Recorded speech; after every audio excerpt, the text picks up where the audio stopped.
Good morning, or good evening, or afternoon, whenever you're watching this. Hope you're enjoying school from home. Today we're talking about 9.3, which is angles of elevation and depression. And first and foremost, we need to be able to identify what an angle of elevation is and what an angle of depression is. So let's start with angle of elevation. Angle of elevation would be, if you notice here from her eyesight, it would be an angle where she's looking upward. So this direction. So the angle of elevation is going to be between a horizontal line and a line going up. This would be your angle of elevation.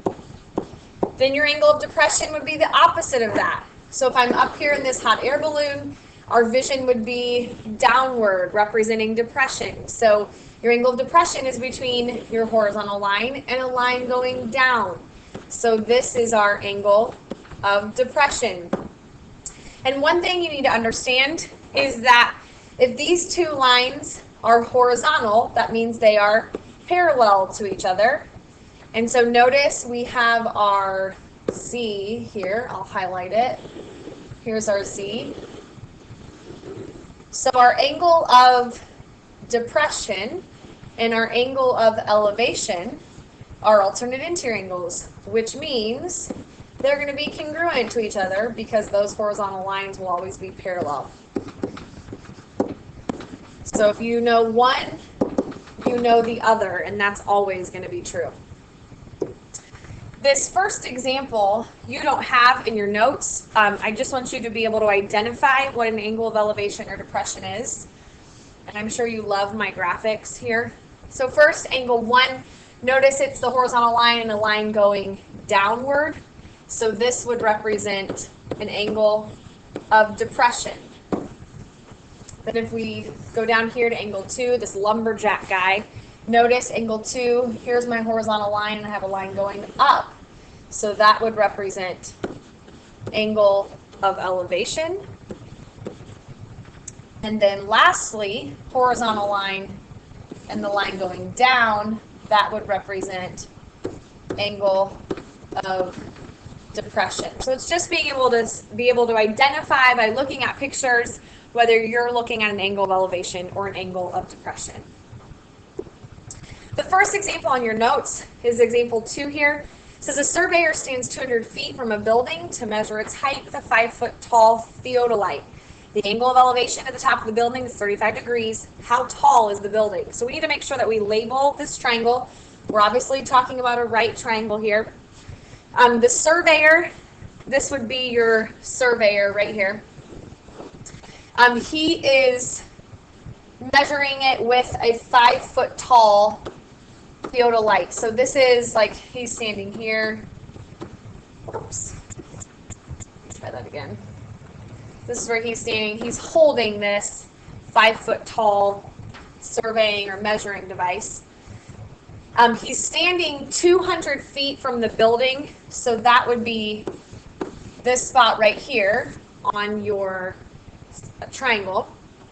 And the angle of elevation, which would be this angle here, is 35 degrees. And what we're trying to figure out is how tall is the building. So the building height that we're looking for is really this whole height here is what we're trying to find. We're going to let that be X. And we'll just focus on just this side right now, just that X. Okay? So if you're sitting at 35, again, we're dealing with trigonomic ratios. This side here in the triangle would be opposite, and this side here would represent adjacent. So opposite and adjacent means I'm doing tangent.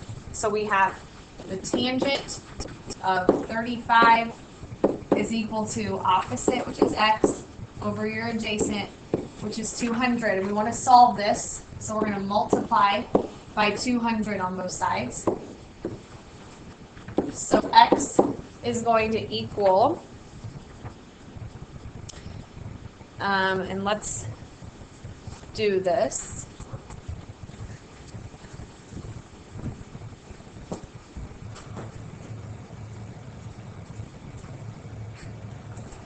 So I need to get a calculator here. So remember on your calculators, you're going to do 200 times the tangent of 35, and that's going to give you 140. But here's what you have to remember. Remember, he's holding this 5-foot measuring device, so we have to take that into consideration when we do the height of the building. So I need to add 5 to this. So the height of my building is going to be 145 feet. Okay?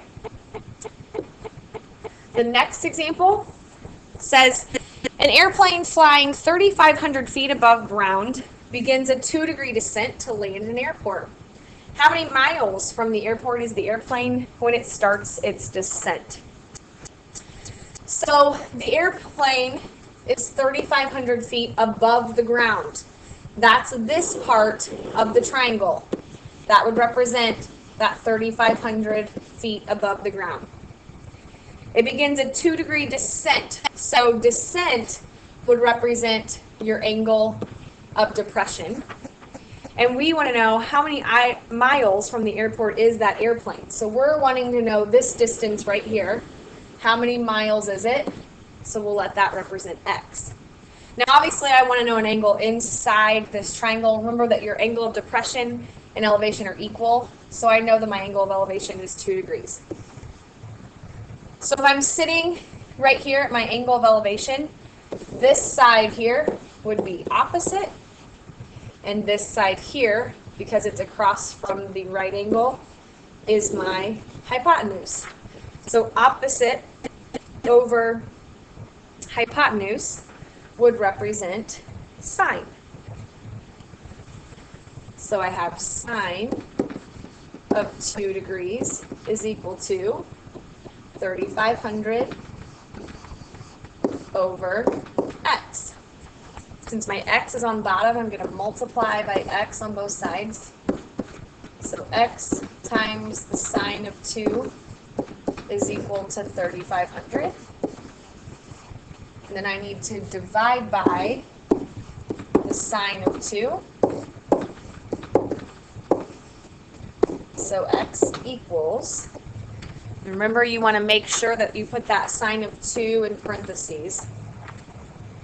So we're doing 3,500 divided by sine of 2. And we get 100,288. And right now, here's what you got to pay attention to. This 3,500 represents feet. So we just found that answer in feet. But the question is, how many miles is that?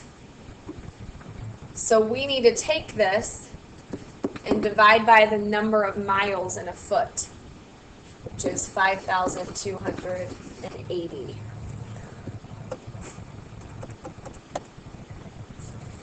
And so how many miles? You get out 18.99. We'll go ahead and round that to 19 miles. And there's your answer. Okay? Last example, and you don't have this one, but I just want you to be able to see it. It says 2 chairs are 8 feet apart. The angle of elevation from the top of one to the top of the other is 19 degrees. What is their difference in height? So I'm obviously trying to draw a right triangle. That's the goal here. So the distance between them, they're 8 feet apart. And if I go from the top of this chair to the top of this chair, they're telling me that the angle of elevation is 19 degrees. What is their difference in height? So I want to know this right here, what that is. Okay? So if I'm sitting at 19, notice I have opposite and I have adjacent. So that's going to be tangent.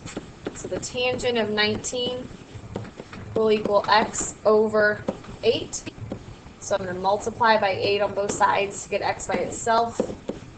So x will be equal to, I'm going to take 8 times the tangent of 19, and I get out 2.8, and this would be feet, and there would be my answer. You now have, this is not your homework assignment. Your homework assignment, you're going to be working on your 9.3 worksheet as well as the trig review. So you have 2 worksheets to do. And as a reminder, we're going to quiz on Monday over 9.1 through 9.3. And please message me on My Big Campus if you have any questions. Thanks. Have a great weekend.